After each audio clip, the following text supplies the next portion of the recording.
A couple of days ago, my friend Zazz tells us about this dumping ground in the woods and asks if we want to see it.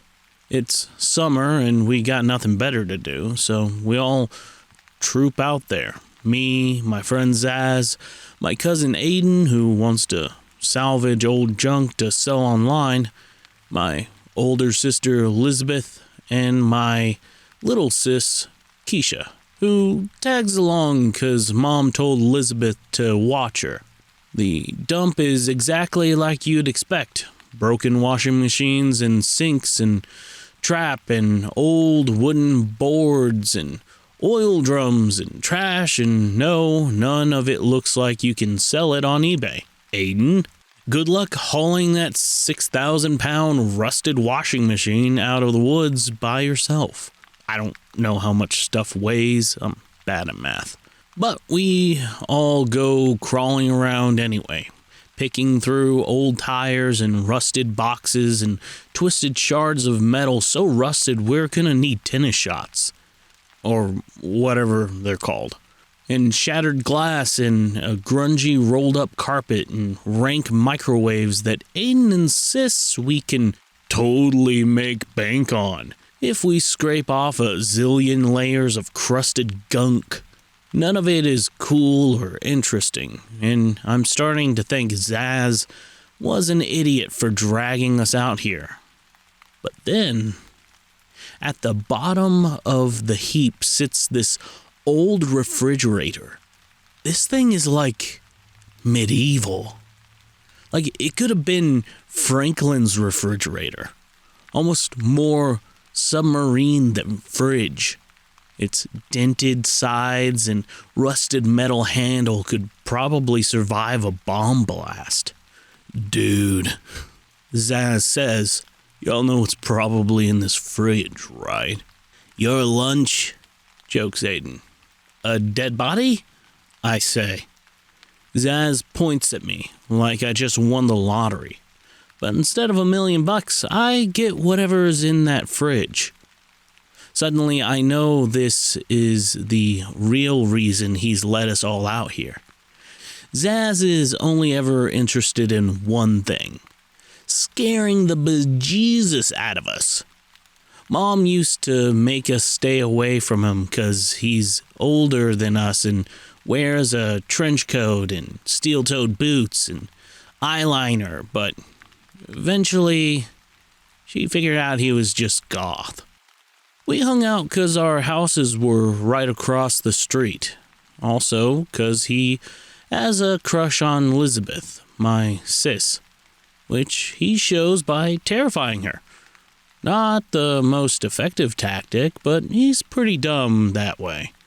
So when he hovers around the fridge like a moth around a zapper, I know it's gonna be key to his quest to win Elizabeth's heart through jump scares. Good luck, Romeo. And now he spreads his arms like the junk is a stage and we're all on the slope like the audience in seats made of dead appliances. And he starts telling us about refrigerators. Specifically, how likely we are to find a body in one. Actually, there's a pretty good chance. See, these old fridges were built back when they knew how to make stuff last. Sometimes kids would stumble across them years after they'd been dumped. And if you were a kid unlucky enough to crawl into an old fridge like this, during hide and seek, it wouldn't open from the inside.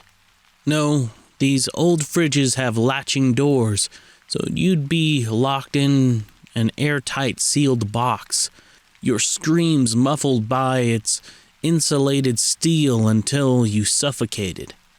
And no one would know the fridge was actually your coffin until they saw it in the dump and decided to check inside, and then, woof, the almighty stink. So, Zazz knocks on the dented white door. Who's gonna open it? Nobody makes a move. Go on, Aiden. I nudge him. Maybe there's something you can sell on eBay. No fucking way, Aiden says. You do it. I'll do it. Announces my baby sis Kisha, who's probably the same age as whatever kid's turning into jelly in there. Lisbeth grabs her. You're not going anywhere near. Guess I'll have to open it then, says Zazz, flashing a grin and gripping the rusted metal handle. He's trying to be brave and sexy and sneaks a glance at Lisbeth to see if she's impressed. Lol, nope. Zazz's shoulders slump as Lisbeth drags Kisha off to look at something less morbid. Aiden and I wait because we want to see what's inside. But now Zazz lets go of the handle and gets this look. And Aiden and I make eye contact because we just know he's gonna up the auntie or whatever in a futile attempt to win her over. Sorry if I spell stuff wrong. And sure enough, a few minutes later, I see Zazz in his black trench coat luring Kisha into the woods, while Lisbeth is distracted by Aiden, his usual wingman. Finally, Lisbeth notices Kisha missing and starts freaking out. Kisha? Kisha? Kisha! She hollers in a high, panicky voice. You better not be in the fridge! And because Lisbeth is actually a pretty good older sis, she doesn't even hesitate. She rushes over and grabs the rusted metal handle. It must weigh a ton. And she grunts as she hauls it open. A long arm grabs her and she shrieks. Even at a distance, her voice rings our ears. I run down and see Zazz has pulled her on top of him. She's so mad, she's hitting him pretty hard while he's busting a gut. She tells him that it's not funny and climbs out and shoves him down and stomps off red-faced. He's teary-eyed with laughter. What an idiot. Can I come out now? Yells Kisha from the woods. I go up to join her and she asks why Zazz likes scaring our sister, and I tell her it's his love language. She thinks really hard about this and says, maybe he should, try flowers instead? Lol. We're almost home when my phone starts buzzing. Zazz. Help! Help! In the fridge! Nice try. I'm seriously stuck. Rip. Not fucking kidding. Help! I don't want to fall for the same trick as Lisbeth. So I ask her what I should do. But she tells me to let him suffocate. Aiden is on the path further behind us, taking his sweet time, so I wait for him to catch up and then ask him where Zazz is. He looks surprised. I thought he was with you. Something about the way he says it makes me suspicious he's in on it. Especially when he refuses to come check with me, 'cause it's gonna rain, and he might catch a cold. Cool, bro. You gonna say that at the funeral too?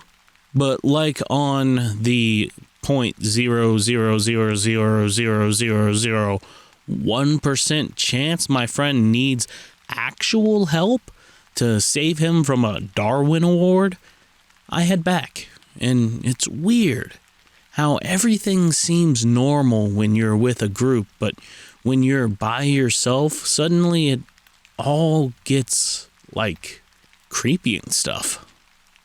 Heavy clouds hang low in the sky, and a few fat droplets hit me. At the dump site, the bottom of the slope is in almost total dark because the sun is setting. The hairs on my arms and legs prickle like a zillion bugs crawling up my skin as I call, Zazz? No response. I crawl down and spot that dented white submarine of a fridge lying at the very bottom. Its curving door is stained and scuffed, but somehow timeless. Like you could nuke it and it would totally be fine. The OG of dumped junk. It's got this vibe, like it's so old it was the first thing here, and the forest and this whole pile all grew around it. I wonder if Zazz is really in there. Wouldn't his muscles be cramping? I imagine him all folded up inside like a spider waiting to uncurl a limb and drag me in. I'll admit it, I'm scared as shit. I jump and check my phone. Help! Zazz? I shouted. No response. Is it so insulated in there he can't hear me? I pick my way down the slope. A few feet away from the fridge, I pause. Okay, I'm coming. I skid down the rest of the way until I'm close enough to touch the smooth white surface and say, hey, maybe you should try flowers instead so Lisbeth doesn't hate you. I'm hoping to rile him into responding, but not a peep, not a sound, nothing.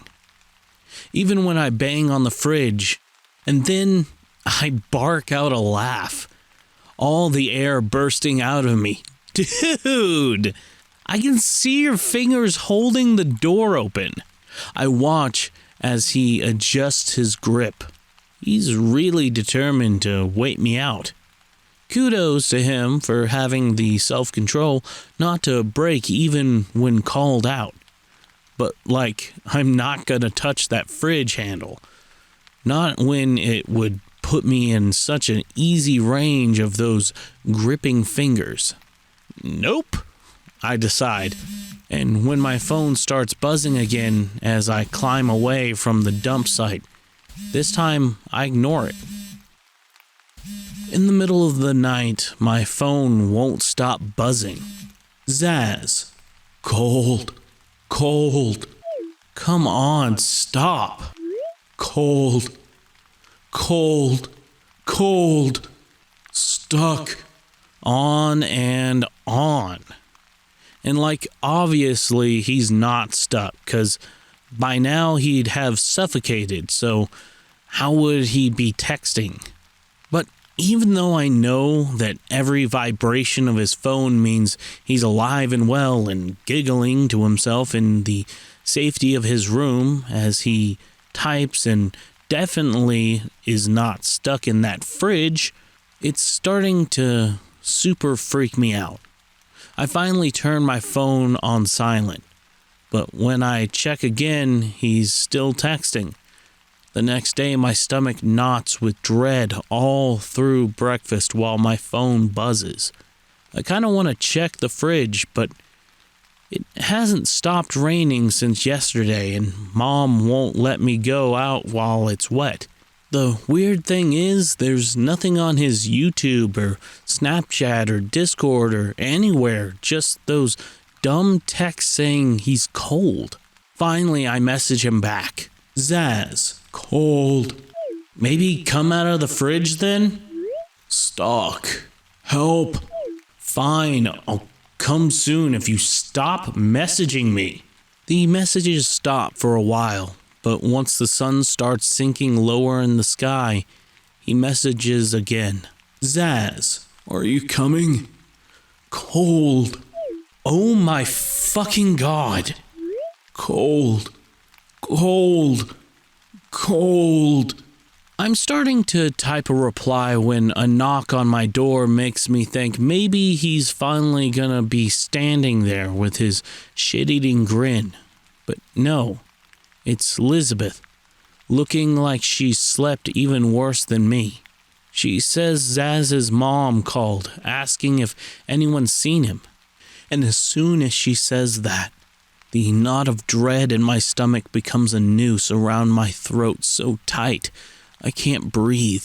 I type quickly into my phone. Me. Hey, your mom's super worried. Stuck. I'm serious. Where are you right now? Fridge. Bro, everyone's worried. For real. Can you please stop? Cold. Bro, stop. For real. That doesn't even make sense. The fridge doesn't have power, so it can't be cold. Cold, cold, cold, cold, cold. He's still typing cold when I show the text to Lisbeth, and she goes full nuclear. She flings the phone on the carpet and shouts, Jesus fucking Christ! This is not funny, and you need to tell your friend what an idiot he's being. And on and on. Then she grabs my arm and tells me we're gonna find him and chain him to his room to be grounded for life, but first she's gonna strangle him. I'm starting to think she might actually have a little crush on him too, and that her love language is rage. 10 minutes later, we're at the dump site. I'm scrambling to keep up, in such a hurry, climbing over all the trash that I almost don't hear when my foot hits something with a crack. I stop, step back, frowning. Lisbeth? What? She snaps. On the ground under my shoe is Zazz's phone. Lisbeth snatches up the phone and wipes it off. My phone buzzes again as Lisbeth heads down toward the fridge. Cold. Lisbeth? I whisper. She yells at the fridge door that Zazz is an idiot, waving his phone and announcing that he dropped it. The phone in her hand is black, cracked, dead. The fingers of her other hand grip the refrigerator's rusted handle. My phone buzzes. Are you here? Don't open it! I shriek. She looks back at me, confused. Huh? Don't open it. He's in there. He'll be stuck from his own damn prank if we don't open it. Don't! I shout, hysterical. Let me go! I have to open it! We fight back and forth, and my phone keeps vibrating with texts. Cold, cold, cold, even though the phone in Elizabeth's hand is dead.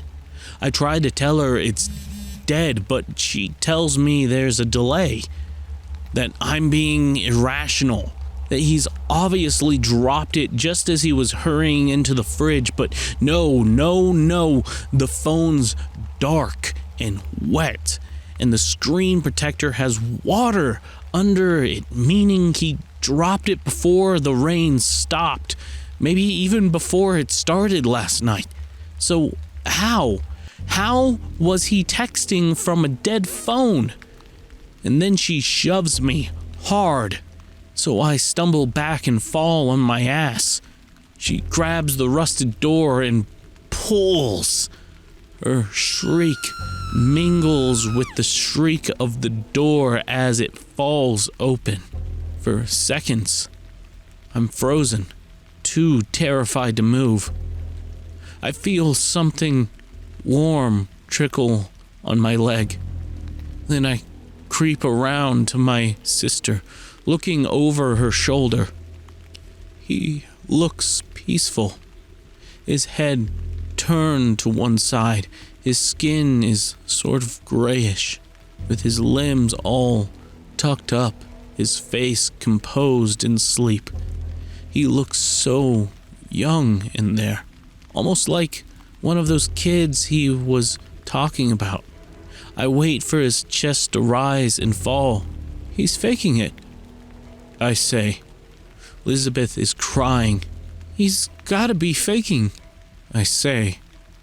Lisbeth turns and runs, and I back up from the refrigerator in a daze, still watching for his chest to move, but it doesn't.